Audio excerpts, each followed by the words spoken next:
ആത്മാവാം ദൈവമേ വരണേ. പിതാവിന്റെയും പുത്രന്റെയും പരിശുദ്ധാത്മാവിന്റെയും നാമത്തിൽ ജനുവരി 30 സഭ നമ്മുടെ വിചിന്തനത്തിന് വേണ്ടി നൽകിയിരിക്കുന്ന സുവിശേഷ ഭാഗം മാർക്കോസിന്റെ സുവിശേഷം 4-ാം അധ്യായം 26 മുതൽ 34 വരെയുള്ള വാക്യങ്ങളാണ്. വിത്തിന്റെ മറ്റൊരു ഉപമയെ കുറിച്ച് യേശു പറയുന്നു. ദൈവരാജ്യം വിത്തിന് സമാനമാണെന്നാണ് യേശു പറഞ്ഞു വെക്കുന്നത്. മനുഷ്യനാണ് ദൈവരാജ്യത്തെ വളർത്തുന്നത് എന്ന് വിചാരിക്കരുത്. ദൈവമാണ് ദൈവരാജ്യത്തെ വളർത്തുന്നത്. മനുഷ്യന്റെ സഹകരണം അതിനാവശ്യമാണ്. ഇന്നത്തെ സുവിശേഷത്തിൽ പറയുന്നു, അവൻ വിത്ത് വിതച്ചു, അതിനുശേഷം അവൻ ഉറങ്ങുന്നു, ഉണരുന്നു. അവന്റെ ജീവിതത്തിലെ മറ്റു പല കാര്യങ്ങളുമൊക്കെ ആയിട്ട് അവൻ തിരക്കിലായിട്ട് പോകുന്നുണ്ട്. അവൻ ഒത്തിരിയേറെ തിരക്കിലായി പോയി. പക്ഷേ വിതയ്ക്കപ്പെട്ട വചനം ഇങ്ങനെ വളർന്ന് പൊന്തുന്നുണ്ട്. അതിന് അവ സമയമാകുമ്പോൾ അതിന് വിളവെടുക്കുന്നുവെന്ന് യേശു പറയുന്നു. 30-ാമത്തെ വാക്യത്തിൽ ഈശോ പറയുകയാണ്, ദൈവരാജ്യം കടുകുമണിക്ക് സദൃശ്യമാണ് എന്ന്. കടുകുമണി ചെറുതാണ്. ഇത് ദൈവരാജ്യത്തിന്റെ വരാനിരിക്കുന്ന ഭാവിയെ കുറിച്ചാണ് ഈശോ പറയുന്നത്. ഇന്നൊരു പക്ഷേ 12 അപ്പോസ്തലന്മാരും കുറച്ചാളുകളും മാത്രമേ യേശുവിന്റെ കൂടെയുള്ളൂ. എന്നാൽ വരാനിരിക്കുന്ന ഭാവിയിൽ ഈ കടുകുമണി വളർന്ന് വലിയ ഒരു വൃക്ഷമായി ഒത്തിരിയേറെ പേർക്കത് അഭയമായി മാറുന്നത് പോലെ ഒത്തിരിയേറെ വിജാതീയ ലോകത്തിന്റെ നാനാദിക്കിലുള്ള മനുഷ്യ ഈ ദൈവരാജ്യത്തിലേക്ക് കടന്നു വരുമെന്ന ഇന്നത്തെ വിത്തിന്റെ ഉപമയിലൂടെ യേശു ഓർമ്മപ്പെടുത്തുകയാണ്. കടുകുമണിയെ പോലെ ചെറുതാണിട്ട, എന്നാൽ അത് വളർന്നു വലുതാകും.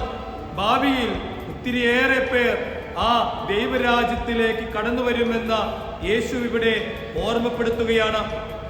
ശിഷ്യന്മാർക്ക് അവിടെ നിന്നെല്ലാം രഹസ്യമായിട്ട് പറഞ്ഞു കൊടുത്തുവെന്നാണ് സുവിശേഷം പറയുന്നത്. ഓരോ ഉപമകൾ പറഞ്ഞു കഴിയുമ്പോൾ യേശു തന്റെ ശിഷ്യന്മാരോടൊപ്പം ഇരിക്കുന്ന അവസരത്തിൽ ശിഷ്യന്മാർ ചോദിക്കുന്നു, യേശു ഓരോ ഉപമയെ കുറിച്ച് കൂടുതലായിട്ട് അവരെ പഠിപ്പിക്കുന്നുണ്ട്. നമ്മൾ ദൈവവചനത്തെ കുറിച്ച് കൂടുതലായിട്ട് മനസ്സിലാക്കാൻ ആഗ്രഹിക്കുന്ന ഒരു വ്യക്തിയാണോ താങ്കൾ? ദൈവത്തിന്റെ വചനം പഠിക്കണമെന്ന് ഒരുപാട് ആഗ്രഹിക്കുന്ന ഒരു വ്യക്തിയാണോ നിങ്ങൾ? അതിന് കമന്ററികൾ, ബൈബിൾ കമന്ററികൾ വായിച്ചാൽ പോരാ കേട്ടോ. അതിന് നമ്മൾ ആദ്യമാകേണ്ടത് യേശുവിന്റെ ശിഷ്യനായിട്ട് മാറണം. യേശുവിന്റെ ശിഷ്യനായി മാറുമ്പോൾ ഈശോയാണ് നമ്മളെ അവിടുത്തെ വചനം പഠിപ്പിക്കുക. തന്റെ ശിഷ്യന്മാരെ യേശു വന്ന് പഠിപ്പിച്ചതുപോലെ ദൈവത്തിന്റെ വചനം കൂടുതലായിട്ട് അറിയാൻ, അനുഭവിക്കാൻ ഒരു ദൈവ പൈതൽ ആഗ്രഹിക്കുമ്പോൾ നമ്മൾ ആദ്യം എടുക്കേണ്ട സ്റ്റെപ്പ് എന്ന് പറയുന്നത് അവന്റെ ശിഷ്യനാകും. അവന്റെ ശിഷ്യനാകുമ്പോ വചനത്തിൽ പറയുന്നുണ്ട്, അവൻ ഒരുവനെ വിളിച്ച അവനോട് കൂടെ ആയിരിക്കാനായിട്ടാണ് വിളിക്കുന്നത്. ഒരു ശിഷ്യൻ അവനോടൊപ്പം ആയിരിക്കാൻ ആഗ്രഹിച്ചാൽ ഈശോ നമ്മളെ വചനം പഠിപ്പിക്കും. ആ വചനത്തിന്റെ ഉൾപ്പൊരുളുകളിലേക്ക് എന്നെയും സുഹൃത്തെ നിന്നെയും പഠിക്കാൻ ആഗ്രഹിക്കുന്ന ഒരു സുഹൃത്തിനെയും ഈശോ കൂട്ടിക്കൊണ്ടുപോകും. അപ്പോഴാണ് ഈ വചനത്തിന്റെ ആന്തരികമായിട്ടുള്ള വലിയ വലിയ ദൈവികമായ രഹസ്യങ്ങൾ എനിക്കും നിനക്കും സുഹൃത്ത് നിനക്കും മനസ്സിലാവുക.